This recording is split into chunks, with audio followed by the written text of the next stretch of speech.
Dada malio. Yere ka kwenye nusi na lasinya. Ye kwenye amasi module nyagbe ama. Yere ka penya amasi. Ne potona. Le vosa sio kata mo avome be. Afi do posi avasi vasinya. Aye le va notele. Nyangole. Kuku dabe ma chokaya. Amak besi ne banja jika kevoa.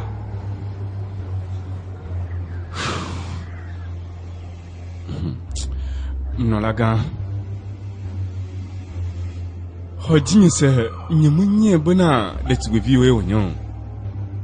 Vodala de ko onyon fama, me de kuku hodin se. Ta flache. Agu ne chemba. Agwejijie lano. Ta flache me de kuku no de holonyata. Wa mblanyu ne. Menyo abalesi ogulena. Agu ta flache drop ma kule mblanyu papa.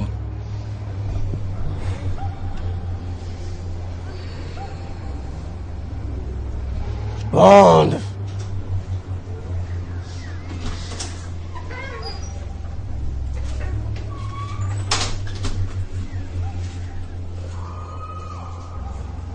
Master, nyenye sia. Bula ocho e vinya po hwama. Nka mi jave wole ifo kwam. Nka mi jave wole ifo kwam ya. Bon, avant de vous laisser la vidéo, je vous invite à vous abonner et à activer la notification pour ne rien manquer de nos prochaines vidéos. Nous partageons chaque jour des films en UV et aussi en français.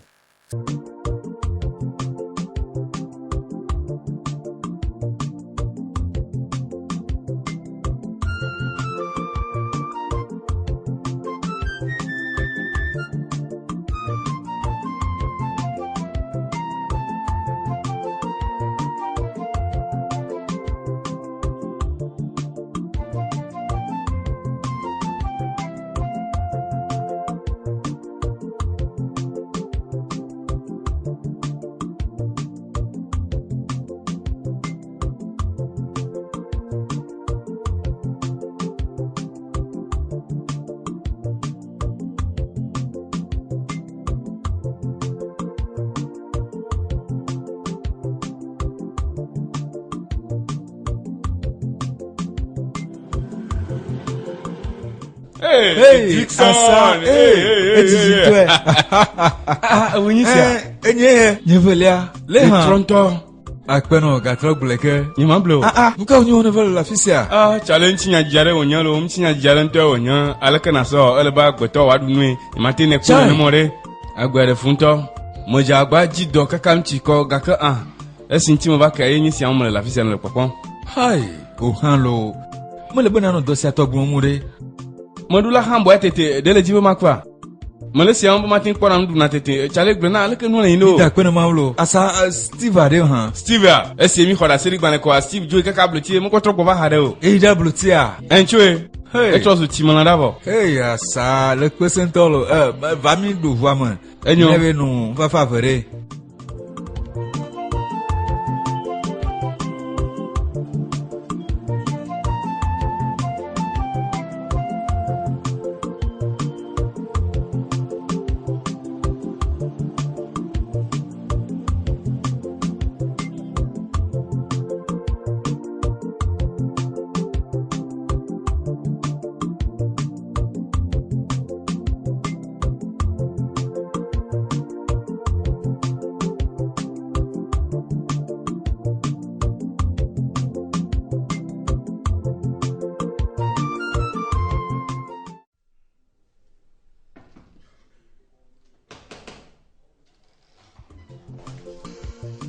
Makabe wani vafisia. Adakwe ya mugabi jore. Makayo hafi na gana mun. America mun ya mu khono ni boy mu ba. Makajire lebe ibe hono makanyi hono la fisia. E jiro mi la. Nko yin BOSROA. Mo le Jackson ji hono yen onyan. Nko nye BOSROA. le be BOSROA, hein? A fumala. Mi kwena nalo o ala le alia la te wate yo be BOSROA. Le doji makla fudima va no tele nyang kuma va tutu nambe ibn ko ni BOSROA. Nga bonne le pon la fumala nya ba busum ni nyao. Nka dile la fisi ama ida po me. Wala ko ni mion ka ba amakanto ni. Magano lido ro tayon. Kwa le si o fudu magbabera. Oui le cho va yin chafi le oui don va le ko be ibn ko ni BOSROA de. Le va le ko sinak pe wazan. Hey, challenge amenye tsela.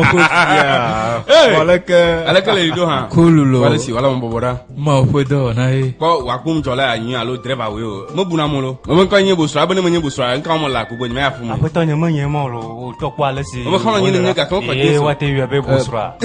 Hey, la chama. Le goni bele. Mo buna me. Ye mo no. Wante ha. O to ko le ba ha be. Jison la yin ko lo. Ya kama. Bueno da. Ko ne ji ane de kuku ka da se cho. We am gavon. Le blanc ko. Mo yen huhuvo. Chale servo en ko le ji ha. Wa ko ko nya ko ni dale a. Akono. Isa file ke klenya nya sikale de. Kwali se nya ko da. No kai miawo. Ko ma nya ko po. Enyu akwena o. Blena hakama chobana o. O jison no ba ha po nya ma ke ngo do le nyum. Adolo. Cho kan di kan ma nyum po na de ka do. Ami do jo da anda do. Nenyo no ma yakama mave drado. Nemia dugo ajina de adu. Nya du gol ko ngara ma. O halo tole nyebo nyimo po de son de blavo nya vada nanu. Kele gada anwa. Yaroi ga ke mo chona no tabla che mo bono. Dixon. No tu se sia. Dixon. De kaja se sia la. Agbo sia la ru de ko lo amusi mo nya na kele school mo ima to gato. Dixon. Dixon na mo nya mo si nya am so gbon yi pona golo. Ho Dixon dala. Mo si mo chuna kele school mo wa. Ye to gato. Hey, na mo regular na man ma kweso.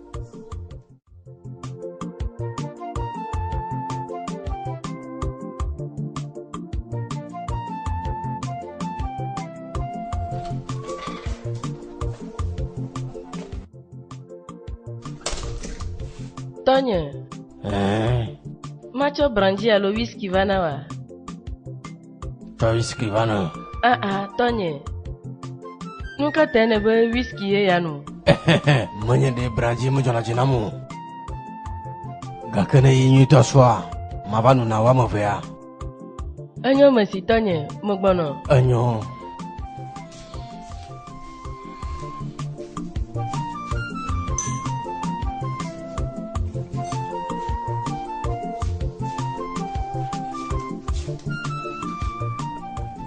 Akpenao. Maso akpo Tonye. Afika uya tawari. Tonye dolo nye unta mejila dunu kembo. Anyo chukara malio. Jina. Desu bufinya la la. Apo Tonye bubutu ala. Modogbe. Hey, kanle toa. Ta flache Tonye. Ta flache. Kwa harevana ya ha. Anyo masi. Wow. Odogun. De tugusia. Enya popontolo nolaga. Uezon. Yo. De tuguvio nya. De tuguvinya kogwema. Enya poponto. Nyama sisibe na pepoi. Awa. De kulopuna dem musena. Anyo uezon. Ebi nyurento. Ta flache lo. Anyo. Abele si mono gwomenea. De tuguvinya yo nya. Ye kenye nona. Atona. Maglo kwa yenye nusiana. La liho siama. Wow. Umoto la te fahafa. Akwenao.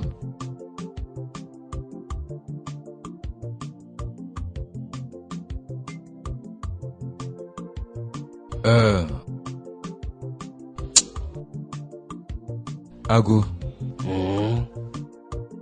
Nekwa chicho duna lure bana. Kisimu duna ndokuchu bagwachio. Ni bonade mole yamwa. Ekamele nade ya. Mova bana maglo nyade no. Nyaka o nya. Mokpo hono nya huhuade. ekpedem nye sɔgbɔn va yintɔ etɔmanɔmea nye mate ku nye skua o. Gblɔnya si ne le asiwɔ si ɖeka ne na dzudzɔ ŋuti nya gbɔgblɔ na. Ekpedem nye va ya ta nye hã medzi ma kpedem fifi la yi. Medzi be ma kplɔ va míaƒe habɔbɔa me. Tɔwo manɔmea nu sia mate va mo. Ƒe nene le si. Nye kpli koe le ƒe ɖeka me. Dɔ ka ye wo wɔna? Meɖo dɔ ɖo ta ɖeke o.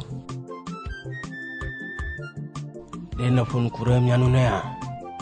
Ɖe ko megblɔ nɛ bena makpe ɖe nu. Enyo mekpɔe. Naɖo lia womeɖe nam le dzi na me zi ɖeka nene mo. Ne me nya gblɔgblɔ wa la ɖe dzi le ƒo na me. Jason. La nye ma ŋusẽtɔ gã. Nɔla gã si ƒe ve megali o. Ago dzata sesẽa. Enye ma. Tsitsi akpe no kaka.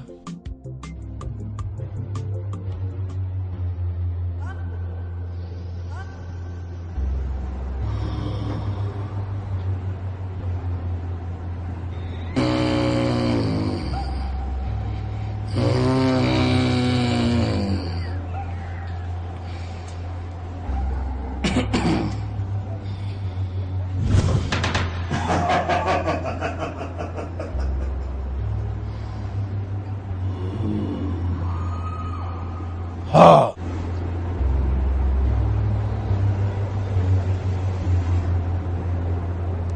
Me. Mabone me.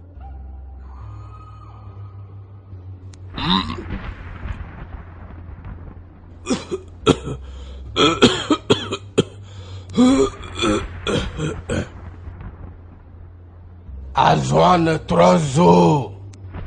Agbatagbo cette habobo adomoto ɖeka. Tso.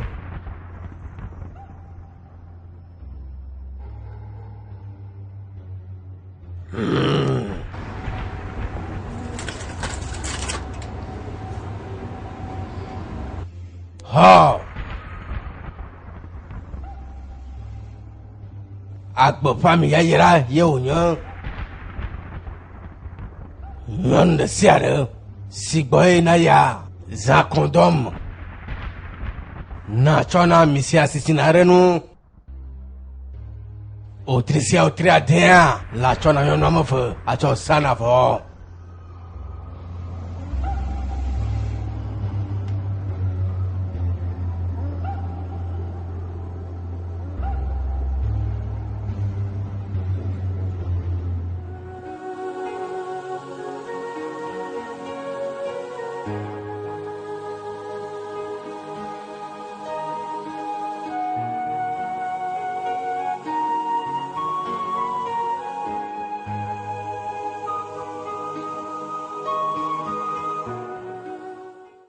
Chale nu sia le na nya ɖo ɖe ɖo. Enyo gblɔ na nu ke la dzɔ nenye be ɖetugbi ado dzesi bena medzila tsɔ mia si le kɔndɔme ŋuti hafi miawɔ nua. Wonya ɖena fu ne ya ɖo yintɔ lo. Wo biabia ɖoa nyemese la gɔme. Nyakantɔ wonyi gblɔ ne le kom. Ɖevie nenia enyo magblɔe no. Hafi la do na kɔndɔme. Sina mia le walo me hafi na do ne. Mele wene nu amere kama te chon kutɔ kpɔ gbere o. Chale ŋlɔ be nyama. Ɖetugbi ɖoa wo dzina be yewo ŋutɔ la do kɔndɔmea. Nyama blo ŋutɔ dzina be yewo la do na me hafi wɔ mla nyateƒe gblɔm le nu. Na wa for you bosro. Nyaka gblɔ ne le.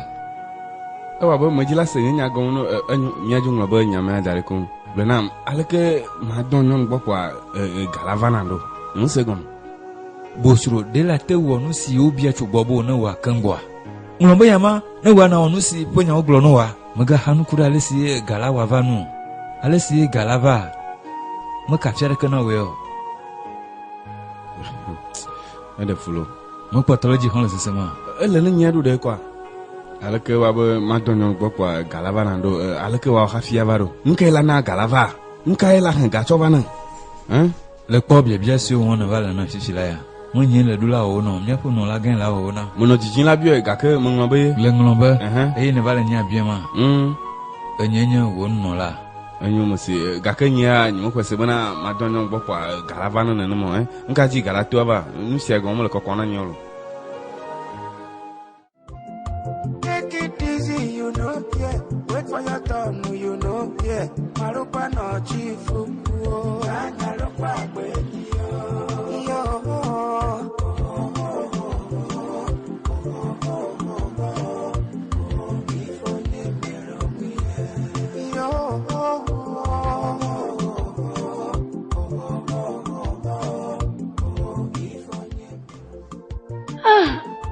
Love. Love. Nkaonya. Nkelo. BOSROA hello. Je kwa primi dogo le zaraka ma. Amagbe a plomba ndo obejare. Makenye BOSROA. Obeje mo tubale me angonya ma. Makenye BOSROA love. Love. Love.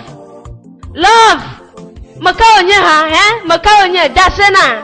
Makaonya atike na jesile. Dasena nyirela. Makaonya yon lelebe BOSROA.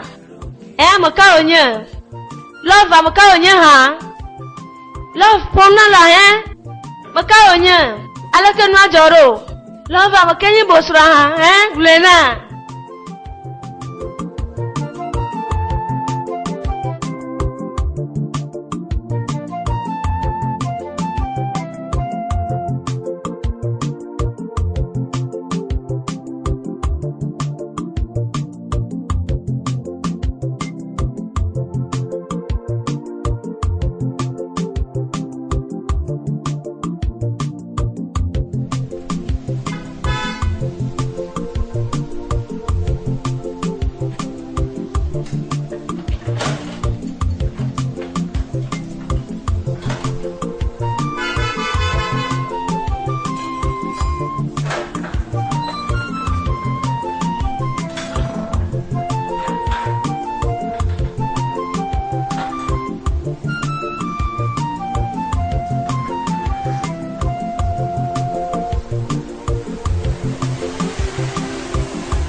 Après Tonya, Wezon. Enyo ala kala lido. Mo hana de bo wana viwa. BOSROA manye mo va jago wa kankula kan. Tomo lo pe fia.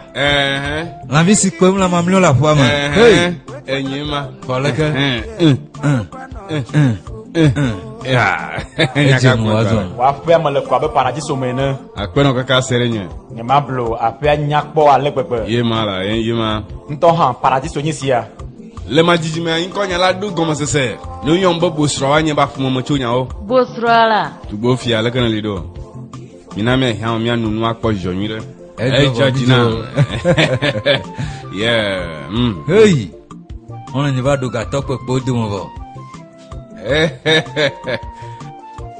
Sere nyo mi awezon va kanyaji. Mi wo abo mi onto mi agbo mi lene. Ezile mi ate. Monye akpabi gan de ko enenyi o. Le ganya akpabi eye ne la foi titi mo. Akpeno kaka. Ni ma blo nu si anyakpo. Akpeno kaka wonye nyate fo le bro. Mi ato ganyon lo. Asa. Afka fo je no ho. Ma wa to mo nyito e onya. Yema. Vole do koma. Anyo chale wa fika mi aje goma cho. Zideka kia. Afo wa nubu kura onye. Holeke mako. $100. Hey! Ga nu mi ko wona. Nu nyere de ko mo. Ni manya afisi ha ma je goma cho. Mina ma glonyare na mi. Mkeke to hade ligbona. Ma ona de sila o mo na klike bli wakata. Kanetio. Makpe pesi chumo le kope. Aye mana wa je chicho po pesi chogolo na ma pon kekeji. E jano to hwere. Ohotio sela. Nu gorogoro le joge. Nyam tilate we. Gake nya overly. Umo biligbo motin jakpo go mo le mo. Nuka. Nuka jo. Ebe play to you motin va go. O matem va. O la America si mo mpuna mia. Azon ka ole be miawo. Kwa America mo le la gaten yo a. Ambu ka magatin yo wo ko pon mo le. Wonyo wa uchi na kono ya royi. Nka telepon anu ma bo mo nya mo sele nyi wona. Nto le nyi be nyi ga do mo ko. America mo le se la yo ma fuju agbowo. Na kana di la glon. Kala yo wa piam uva dovo. Ege pa na chene numa togwe. Le kande nyamadia. De mga nyama sine nyama nye be trosu ga tokwe kwa. le kan ji be ne mo yo wa gbo ba hein ne mo fu kan be mo ja on le kwa ola ha chu America gbo ba dem tinya ziale si je gbela ko to na lo mo na am de ser la na bale sine je na bo de ser la huna ne me akam ya ododo ka be ne mi akpo jo video ha ya kwa ima yaka o kemi le enyu mo kono alo nyevelia le ma cho msesenu ba ne mi asa nous c'est toi là maganya magbalo hey BOSROA jago dale akpana yi kwa Ntu sasa na ka onya. ebe family dollar ga pa po nyi sia nya te pre ape nya kpo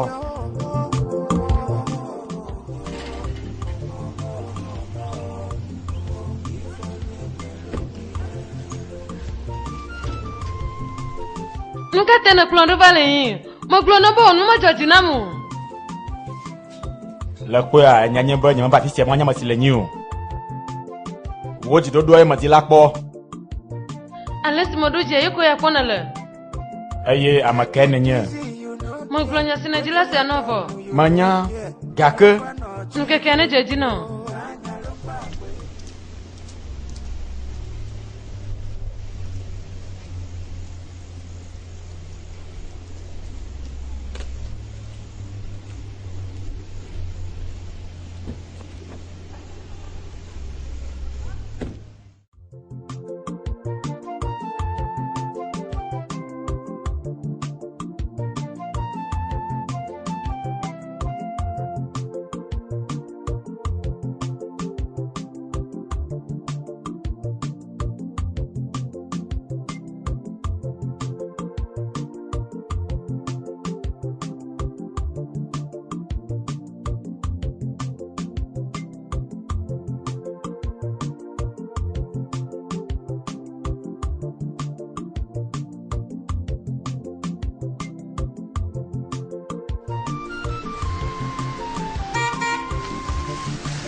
Nuka tena le fudana malia.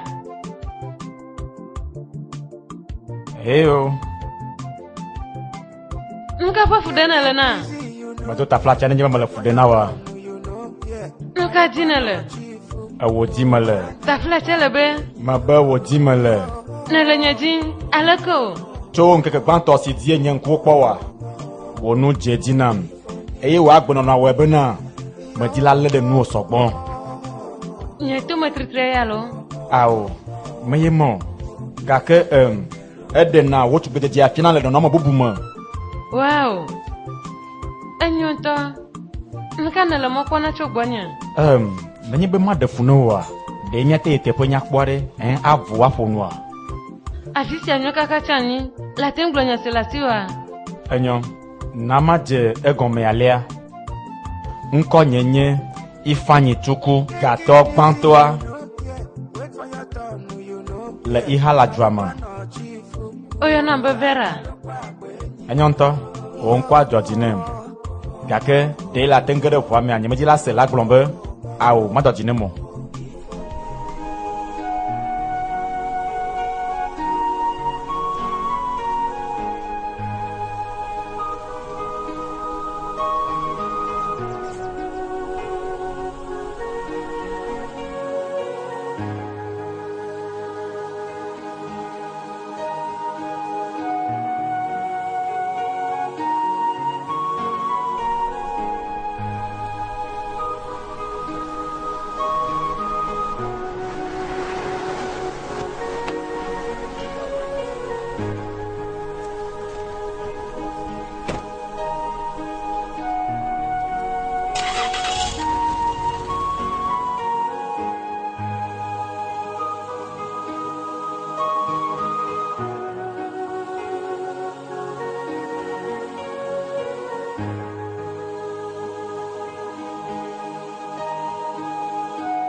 Tonyo minya, nusi doji dona lenti chowa.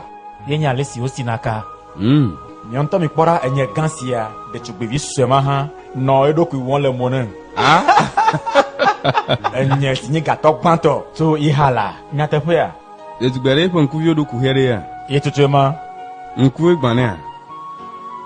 Allez-y, on en a un to. On a un gâteau pour me gardez le nous. On va prendre un connu de yo. Azon ke jom le ba. De o tek be kaka dvedia. E me la nyone we. Ne ma ble me cho ga ble be tieto ban. Fifi la ya me dong be ne be ma due pour 3 ans si bonane. Vraiment. Kwebo. Minya nyama kona de tugo pom sia wa ba nko baba vire ko ne ne mai. Le pone ma wa ko yo flash bon. Yema. Be jana di no ga kona nanu ma buta ko no kengo. Diko. Ela wo nyom mo gbena gato. Ye tutu ma wo nya lema. Ga popo amunye nu viare o nyore. Trop blanc ke ma se. Le gato la je sinyon ko wa gbero. Me be gato yo bunala, ga ye gbena haba ma de sia de. Klo wa katan wa je. Ye tutu ma. Ga gbe haba. Le bobo da mo se o ma poga. Yema ne glo la. Ga le no fumu. Gato gbato.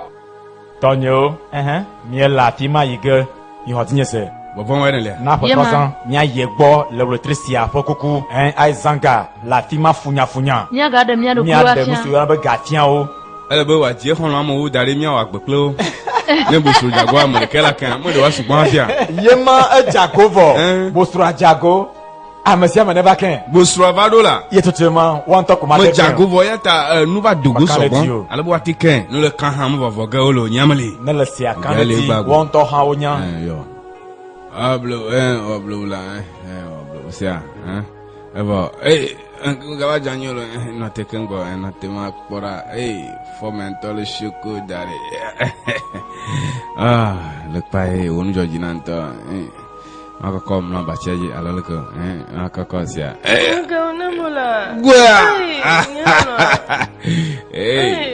Dia si da minha na malia sile no vire la. Fome ya. Wow, nyon tontor. Magaona na kana molo, magaona mo. Oh, magachi jo mwenye nugo bere ko nyoga ma ma plo. Va fisiero. Va mo plova mi able vivire ko la Oh la Oh, va mo chanto le mus confort. Mo gavon no kwala fo mo sia. Hey. Oh.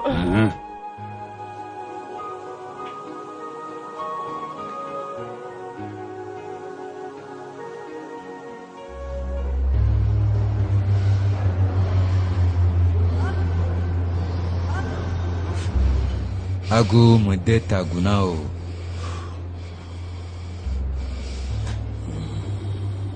Nunca mi wo si we bona wo ji yokule vo fi se so bon le a. Mia do motor ka. Marka la mia do mafisia. Na ba vo fi se smate won wa gara kojina. Adanya ji jokokwara. Nyalolwa. Nya ji jamea. Nya nusianu. Nusi wonde ser na la gosia mera. Mia do motor ke han vo fi se smate vo wa va kojina o. E ya le kanu si ala te gblom le miando.